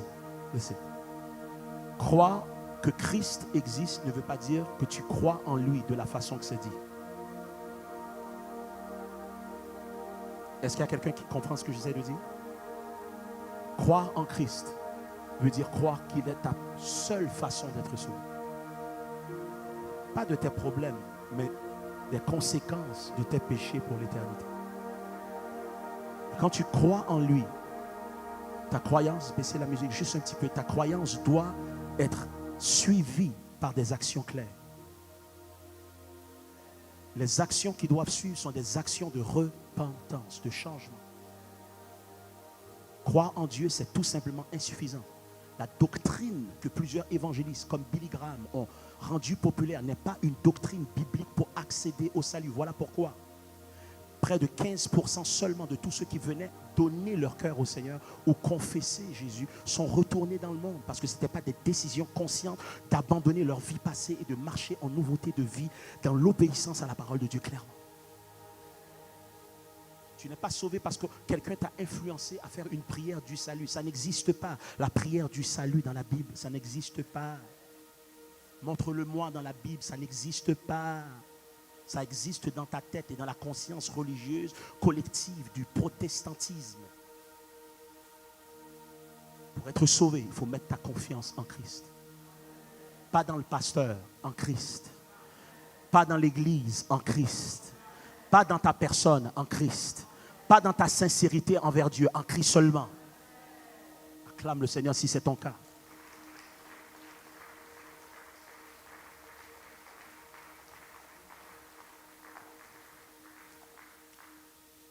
Dans le monde entier, tous les êtres humains qui iront dans le lieu de la destruction de leur âme, qu'on appelle la géhenne, l'enfer ou le séjour des morts, n'est pas à cause des mauvaises choses qu'ils ont faites ou l'insuffisance de la quantité des bonnes choses qu'ils devaient faire ou qu'ils n'ont pas assez fait, mais d'une seule chose qu'ils n'ont toujours pas fait, c'est de mettre en Christ seul leur confiance pour le salut de leur âme par le pardon de leurs iniquités. Jean 3, 16, 21, je termine avec ça. Je termine avec ces quelques versets. Car Dieu a tant aimé le monde qu'il a donné son Fils unique afin que quiconque, sans exception, sans discrimination, sans ségrégation, qu'importe ton statut social, qu'importe ton ethnie raciale, qu'importe ton niveau éducatif, ton processus académique, qu'importe tout ce que tu viens, quiconque croit en lui ne périsse point, mais qu'il ait la vie éternelle, qui est de connaître Christ et Dieu le Père. La Bible déclare, il dit, Dieu en effet n'a pas envoyé son Fils dans le monde pour qu'il juge le monde, mais pour que le monde soit sauvé par lui. Dieu n'est pas venu condamner le monde, mais sauver le monde qui est déjà condamné. Aller en enfer n'est pas réactionnaire à Dieu, c'est une conséquence de tes actions. Ce n'est pas Dieu qui te pitche en enfer, tu es déjà en route. Si tu n'as pas mis ta confiance en Dieu, Christ est le sauveur pour te sauver de cette route. Celui qui croit en lui n'est point jugé, mais celui qui ne croit pas est déjà jugé parce qu'il n'a pas cru au nom du Fils unique de Dieu. Et ce jugement, c'est que la lumière étant venue dans le monde, les hommes ont préféré les ténèbres à la lumière parce que leurs œuvres étaient mauvaises. Leurs œuvres étaient mauvaises. Leurs œuvres, ouvertes ou cachées, étaient mauvaises. Quiconque fait le mal, haït ou hait la lumière, il ne vient point à la lumière de peur que ses œuvres ne soient dévoilées. Mais celui qui agit selon la vérité vient à la lumière. Vient à la lumière, il dit, afin que ses œuvres soient manifestées parce qu'elles sont faites en Dieu. Jean 3, 36, Pasteur Patrick, si tu peux t'approcher. Celui qui croit au Fils a la vie éternelle. Celui qui ne croit pas au Fils ne verra point la vie. Mais la colère de Dieu demeure sur lui ou elle. Qui veut s'assurer que la colère de Dieu ne demeure pas sur lui ou sur elle, mais que la gloire de Dieu se lève dans sa vie à partir d'aujourd'hui réellement. La culture d'église ne peut pas te sauver. Tu peux aller à l'église depuis les âges de 5 ans. Ça ne veut pas dire que tu es sauvé. Tu connais ta Bible, le diable connaît sa Bible plus que toi. Ce n'est pas une garantie de ton salut. Cesse de mettre ta confiance sur ta bonne personne. Personne n'est bon que Christ seul. Tu peux te comparer à d'autres et te sentir mieux, mais devant Dieu, on est tous pareils. On a besoin du Sauveur. On a besoin de Christ. On a besoin de Yahushua. Aucune des choses qu'on peut produire ne peut nous donner la garantie du salut. Qui veut s'assurer de son salut? Lève la main si c'est toi. Tous les yeux fermés, lève la main. On n'a pas besoin de voir qui c'est. Lève la main si tu veux t'assurer de ton salut. J'aimerais que tu puisses te mettre debout. C'est plus important de devenir l'église que de venir à l'église. D'ailleurs, l'église n'est pas la bâtisse. C'est une famille de Dieu. C'est une famille de Dieu sur terre. Si c'est toi aujourd'hui, je ne vais même pas te demander de faire la prière. Je vais te demander de répéter une décision que tu prends.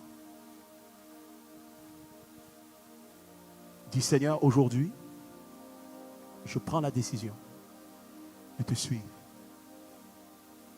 Cœur, âme et esprit, dans les bons comme dans les mauvais jours, de chercher à te connaître et de suivre ta parole. Je prends l'engagement de marcher avec toi jusqu'au bout, afin de proclamer la bonne nouvelle de ton royaume et le chemin de la lumière à tous ceux qui m'entourent. Fais de moi une lumière du monde, afin d'éclairer spirituellement tous ceux qui ne te connaissent pas encore. Pardonne mon péché d'avoir mis ma confiance dans ma bonté. Fais en sorte que je puisse mettre ma confiance dans ta bonté, dans ton sacrifice pour moi à la croix. Je te demande pardon pour mon péché. Et je te reçois comme sauveur. Je te reçois comme Seigneur de ma vie. Transforme-moi, change-moi, remplis-moi de ton esprit. Brise toutes mes chaînes, les chaînes spirituelles. Brise toute oppression satanique contre moi. Libère-moi, guéris mon âme, guéris mon corps, restaure mon esprit avec toi. Et qu'à partir d'aujourd'hui, je ne sois plus jamais le même, jamais la même, mais que je marche en nouveauté de vie. Est-ce qu'il y a quelqu'un qui peut remercier Seigneur pour tous ceux qui ont fait cette prière ou pris cette décision? Sincèrement, c'est plus qu'une prière, c'est une décision. C'est une décision. Combien acclament et se joignent avec les anges qui s'élèvent pour cette personne qui a fait cette décision? Dans le nom de Yahushua. La religion ne sauve pas, c'est Christ seul qui sauve. Yahushua seul qui sauve. Le catholicisme ne sauve pas. Le protestantisme ne sauve pas. L'église évangélique ne sauve pas. Christ seul sauve. Christ seul sauve. Si tu as pris cette décision, il y a pasteur Patrick qui est là, qui peut lever la main. Fais-nous savoir que tu as pris cette décision. Pour marcher avec le Seigneur, on va pouvoir te donner une Bible, on va pouvoir te donner du matériel et des conseils pour que tu vives ta vraie vie à partir de maintenant. Que tu vives la destinée pour laquelle ton Créateur t'a créé et que tu découvres sa gloire de plus en plus. Il y a aussi Chenzi qui fait partie de ceux qui viennent visiter dans l'assemblée. Si vous êtes là, faites-lui part de votre décision. Il y a aussi Richard, viens Richard. James.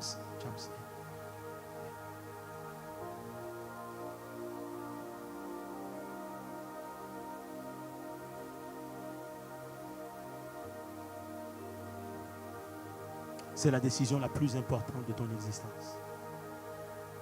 C'est plus important même que ton mariage. Celle de suivre le Seigneur. Si vous avez pris cette décision, n'hésitez pas de parler à une des 4 personnes ici. Est-ce que vous avez pris une décision pour Christ? Ils vont vous encourager et vous donner les outils pour que votre vie spirituelle soit un succès pour la gloire de Dieu. Et si vous réussissez dans votre relation avec Dieu, tous les autres départements vont fleurir plus que jamais. Est-ce que j'ai des témoins dans cette salle? Que ton âme, je désire que ton âme prospère et soit en bonne santé. Je désire que ton âme prospère à tous égards et soit en bonne santé comme prospère l'état de ton âme. On remercie le Seigneur pour tous ceux qui ont pris cette décision. Et on remercie Dieu pour les mères et les femmes qui sont restées fidèles auprès de leurs enfants. Que Dieu vous bénisse en cette célébration de la fête des mères, rois et reines.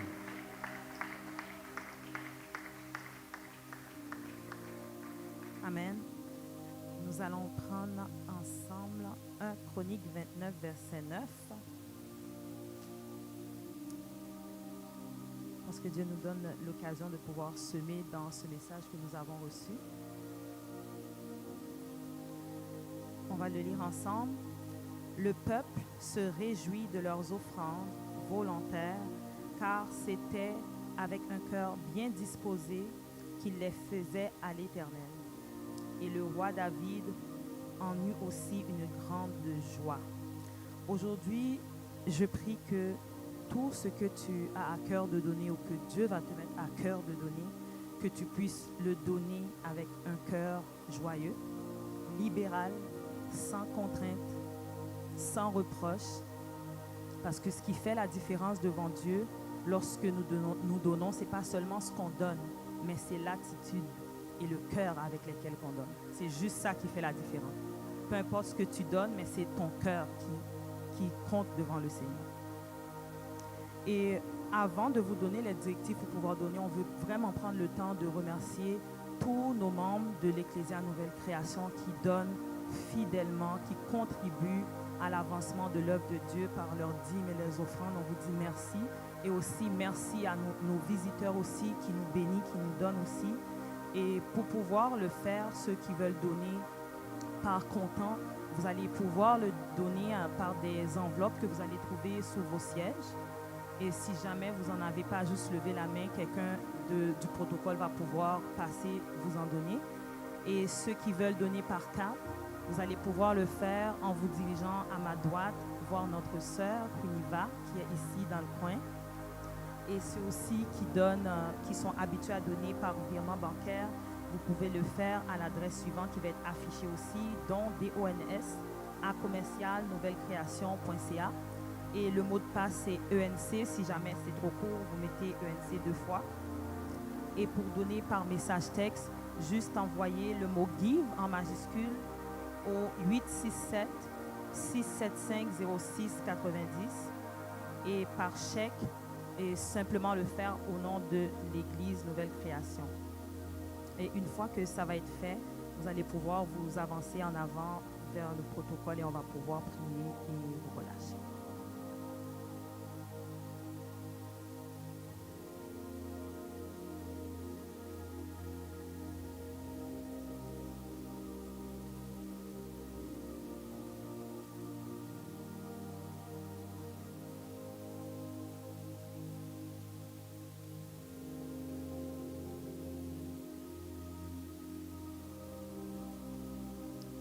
Papa, on veut te dire merci aujourd'hui pour tout ce que tu nous as enseigné. Tu nous as enseigné avec le message du royaume pour vraiment nous permettre de saisir notre identité en tant que roi et reine. Seigneur, je prie que tu puisses nous révolutionner, Seigneur, dans l'esprit de notre intelligence aujourd'hui. Que tu puisses nous donner la mentalité financière du royaume. Afin, Seigneur, que toute mentalité de pauvreté dans notre vie et la vie de chaque personne ici présente soit complètement détruite au nom puissant de Yahusha. Seigneur, je te dis déjà d'avance merci pour l'abondance financière, Seigneur, dans nos vies. Merci, Seigneur, pour toutes les multiples idées, Seigneur, d'entreprises neuves que tu vas nous donner. Merci pour toutes les multiples revenus que tu vas nous donner, Papa, qui va nous permettre de pouvoir régner, dominer comme des rois et des reines dans notre société, Seigneur, et pouvoir aussi impacter aussi notre maison spirituelle. Au nom puissant de Yahusha, nous t'avons prié, nous te disons merci d'avance, Papa, et merci déjà pour tout ce que tu vas faire et les témoignages aussi. Amen.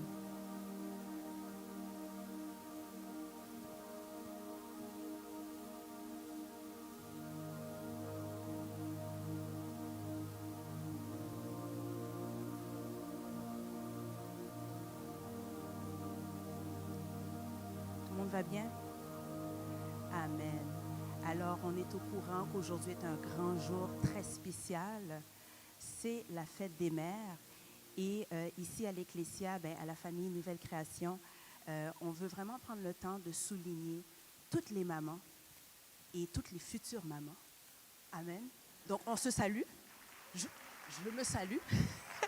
Futures mamans, les mamans. Alors, on veut vraiment vous honorer parce que vous êtes fortes. Je n'ai pas à réitérer ce que l'apôtre a très bien expliqué, mais les femmes, on est spéciales. Amen. Également, on veut honorer des femmes qui sont piliers dans cette assemblée. Et particulièrement, ce sont des femmes qui sont mariées à nos pasteurs. Dans la personne de pasteur Patrick et pasteur Daniel. Alors, ces femmes sont quand même là depuis je peux le dire, depuis la genèse de cette assemblée. Ce sont des femmes, comme la parole nous dit, il faut donner honneur à qui mérite honneur. Et donc, on va le faire sans plus tarder. On va demander à la femme de pasteur Daniel de venir nous rejoindre sur le stage. Et en l'absence de diaconesse Marjo, on va demander à son mari de nous rejoindre sur le stage.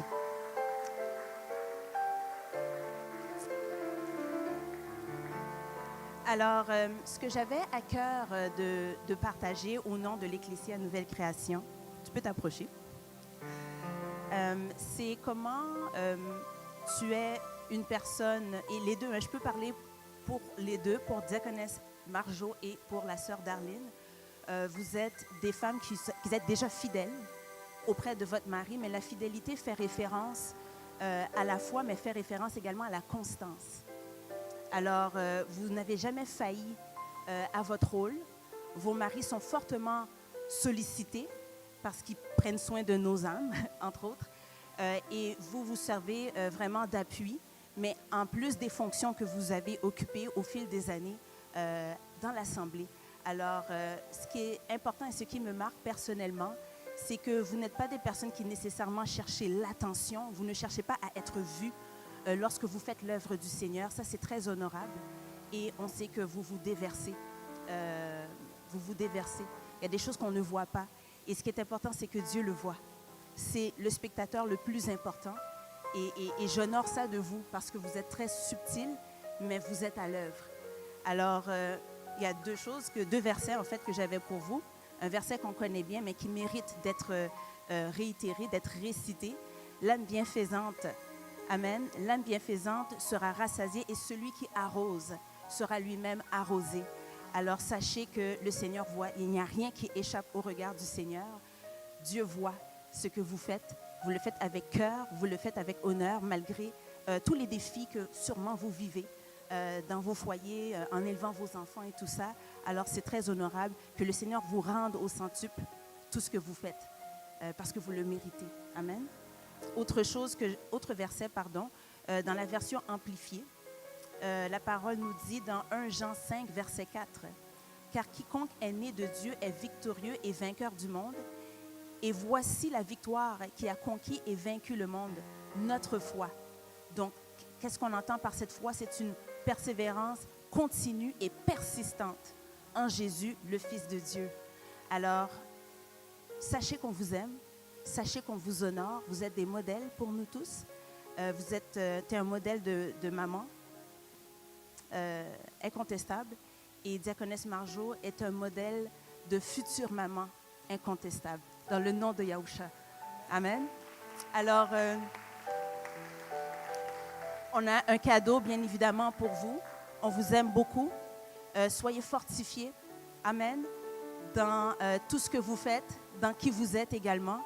Et puis, merci encore pour qui vous êtes. Amen. Merci pour qui vous êtes. Amen.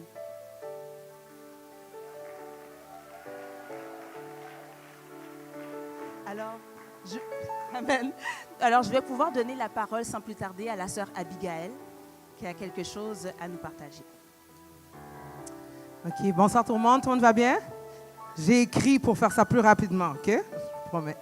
Alors, je voulais prendre le temps d'honorer des personnes qui m'ont aidé et qui m'entourent dans mon rôle de maman à l'occasion de la fête des mères. On dit souvent que ça prend tout un village pour élever des enfants. Et dans mon cas, c'est plus que vrai. Dans une période de transition de ma vie qui fut très houleuse, je me suis dit comment vais-je y arriver toute seule? Je ne savais pas ce que Dieu avait en tête. Tout d'abord, je veux remercier Dieu pour un père spirituel exceptionnel en la personne de l'apôtre Carlos, pour tes précieux conseils qui m'ont sauvé la vie, en fait, qui ont sauvé la vie de mes enfants, tes enfants spirituels aussi. Merci pour ton écoute et ton amour indéfectible envers moi. Je ne serais pas la femme que je suis aujourd'hui sans ta présence dans ma vie. Je sais que c'est la fête des mères, des femmes significatives, mais il m'était impossible de passer sous silence ce grand homme qui a été un grand ami pour moi depuis plusieurs années et qui me soutient, me supporte sans relâche. Ta précieuse amitié est le modèle d'homme que tu es pour mes fils est remarquable. Je tiens à souligner Shadrach qui m'aide également. Qui m'aide, si vous saviez, il m'aide énormément. Je sais que c'est la fête des mères, mais c'est impossible. C'est impossible. Alors, un petit cake.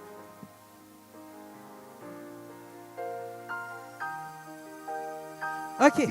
Là, je vais appeler des femmes significatives pour moi. Je vais vous demander de venir en ligne, puis un après un, je vais vous dire les petits mots.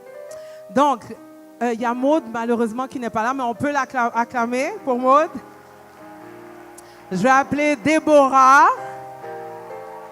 Je vais appeler Rebecca Aximeus. Je vais appeler Daphné. Je vais appeler Gina.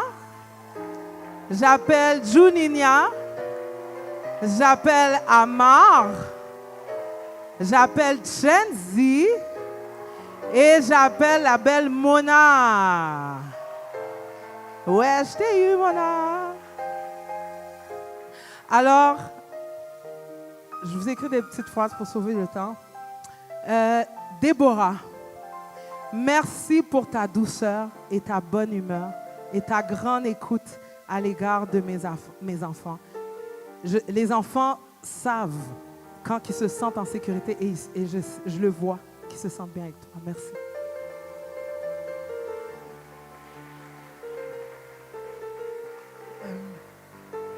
Rebecca, merci pour ton grand cœur et ta grande douceur, surtout à l'égard de ma fille Héloïse, qui t'aime énormément car elle se sent comprise par toi.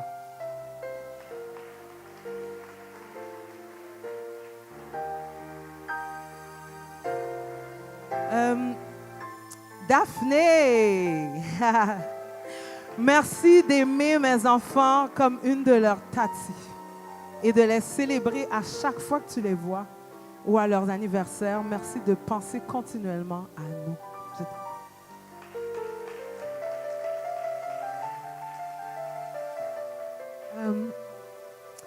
Gina, merci d'être une gardienne hors pair et surtout extrêmement prudente.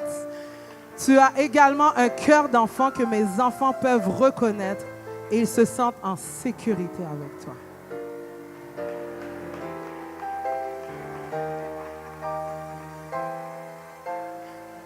Ah, ok.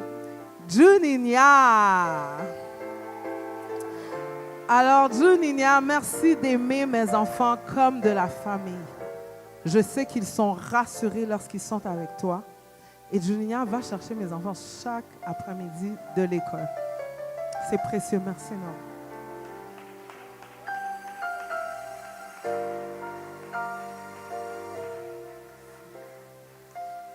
Amar, est-ce qu'Amar est là? Oui, Amar. Amar, merci d'aider mes enfants avec la discipline et la productivité.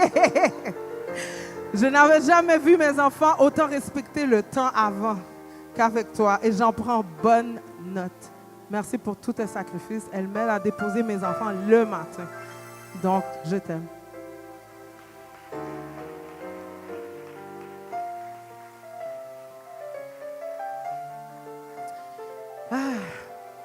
Chenzi.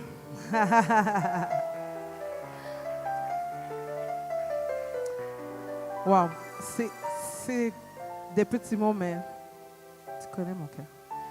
Merci de me donner des précieux conseils qui sauvent la vie de mes enfants, que ce soit pour l'alimentation ou pour leur autonomie, afin que je ne les étouffe pas trop, que je les laisse vivre, s'épanouir.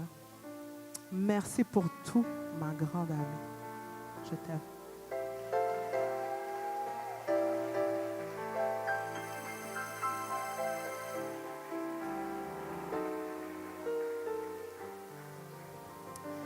La dernière est certainement pas la moindre. Mona. Pour ceux qui ne savent pas, Mona, c'est la maman de Chenzi. Par association, ma maman. Alors moi, je l'appelle Mamona. Dieu m'a fait cadeau d'une maman en toi. Tu m'as accueilli comme ta fille. Merci de me dire la vérité, de me secouer quand j'en ai besoin, de me consoler lorsque nécessaire. Merci d'être une grand-maman pour mes enfants. Mes enfants se sentent chez eux lorsqu'ils sont chez toi et je suis en paix, car je sais que tu as un grand cœur pour toutes les femmes qui ont passé des moments difficiles. Tu en as vécu des vertes et des pas mûres. En tout cas, tu ne sens pas la fumée que tu as passée. Merci de m'aimer, je t'aime.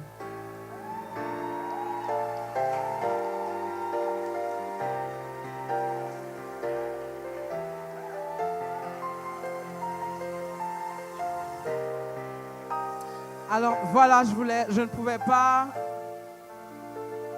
cette année particulièrement, je ne pouvais pas fêter la fête des mères sans célébrer ces femmes extraordinaires qui m'aident dans mon rôle de maman. Je ne pourrais pas y arriver. Je ne sais pas comment les mères monoparentales font. Moi, je ne peux pas m'appeler monoparentale avec toute une communauté que notre Père spirituel a bâtie. Je ne suis pas seule. Et donc, je voulais prendre le temps de remercier le Seigneur pour chacune de vous, de vos vies. Merci.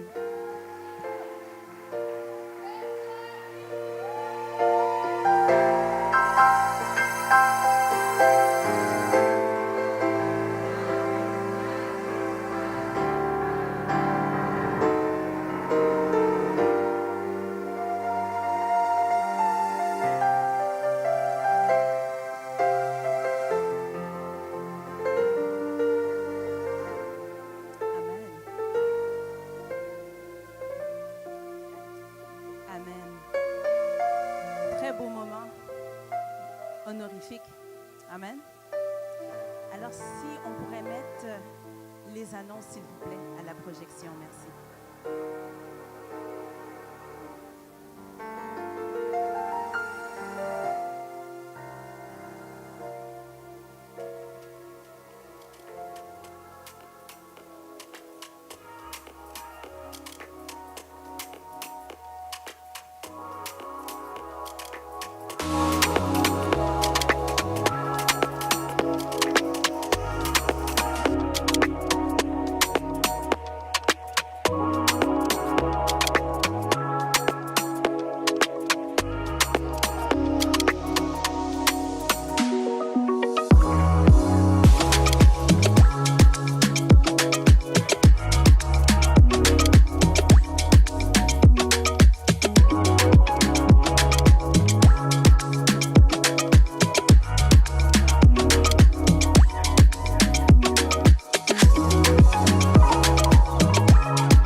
Oui, j'ai capté.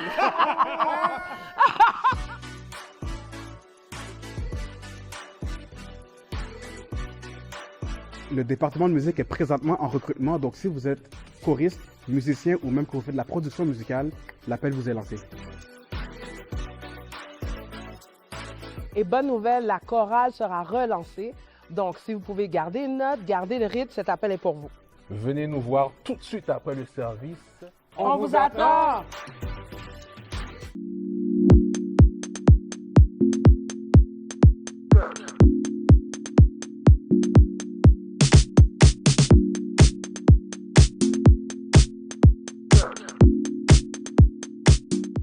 Lux Média est plus qu'un média indépendant, c'est un média de réinformation. Un média du peuple réellement là, pour le peuple. Plus de 60 émissions produites par mois. Analyse factuelle en studio. Lux Média est aussi sur le terrain pour vous montrer des images qu'aucun autre média ne vous montre. Lux Média compte sur vos contributions pour poursuivre sa mission de réinformation.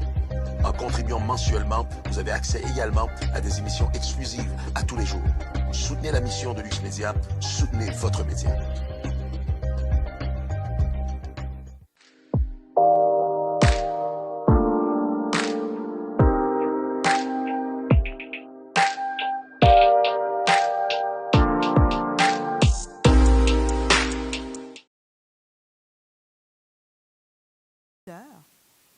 Ou les personnes qui nous visitent pour la première fois. Alors, à travers un outil qu'on a qui est l'infolettre. Alors, j'aimerais savoir, parce que nous, notre désir, c'est de rester en contact avec vous, et on espère que c'est réciproque, bien évidemment. Alors, faites-nous un petit signe de la main si votre désir est d'être au courant et à l'affût de tout ce qu'on fait dans cette assemblée, parce qu'on veut pouvoir justement vous assister. Et il y a une sœur, la sœur Chenzi, et notre frère Richard, qui pourront venir vers vous et vous assister à cet effet, afin de pouvoir être branchés avec l'infolettre. Et ça se fait à travers notre site, qui est l'adresse suivante, le www.nouvellecreation.ca. Alors, gênez-vous pas, vous pouvez lever la main si votre désir est de rester en contact avec nous à travers l'infolettre, et la sœur Chenzi et le frère Richard vont pouvoir vous assister à cet effet. Également, il y a un petit changement à mettre au calendrier au niveau de la réunion de membres. Alors, celle-ci aura lieu, notez vos agendas, le 8 juin prochain. Donc, la date a changé, c'est à noter, la nouvelle date est le 8 juin. Ça va jusqu'à date? Également, il y a une nouveauté par rapport au Café Réma, et je vais pouvoir laisser Pasteur Patrick nous en dire plus à cet effet. Merci beaucoup. Donc, c'est une nouveauté temporaire dans le sens que les 2 prochains mercredis, l'étude Réma, étude biblique Réma, va avoir lieu à Brownsburg. Oh! Vous avez remarqué qu'il y a des décors, il y a des choses suspendues. Il y a un tournage qui se fait ici pendant les 2 prochaines semaines. Donc, les périodes normalement qu'on a accès pendant la semaine sont non disponibles. Donc, voilà. Donc, on vous attend à Brownsburg. Si tu n'as jamais eu l'occasion d'aller à Brownsburg, c'est ton occasion mercredi à 18h45. Dis ça à ton voisin. C'est ton occasion. Aller braver la route pour se rendre à Brownsburg. On a, en terminant, avant de céder le micro à la personne qui va prier, c'est toi?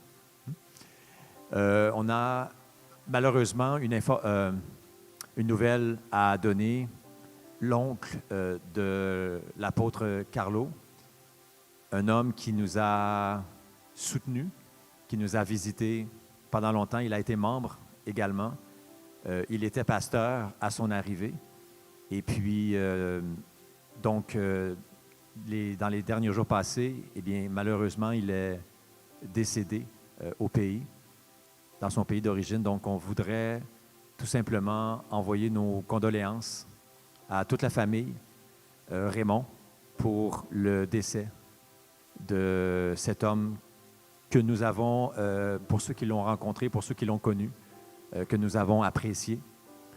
Et puis, donc, on veut vraiment donner toutes nos condoléances à la famille.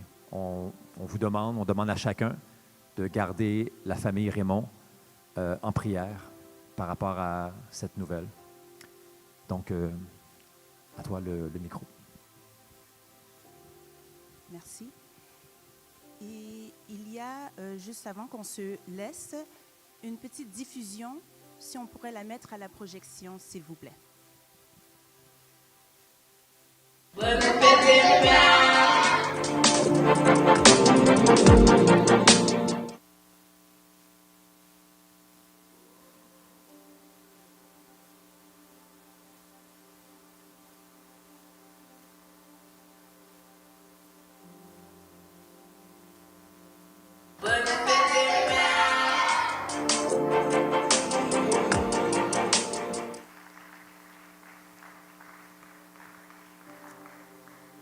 Parfait.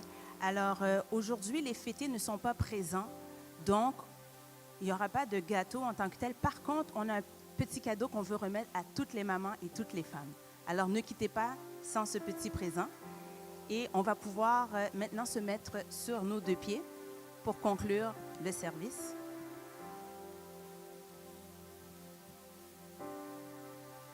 Amen.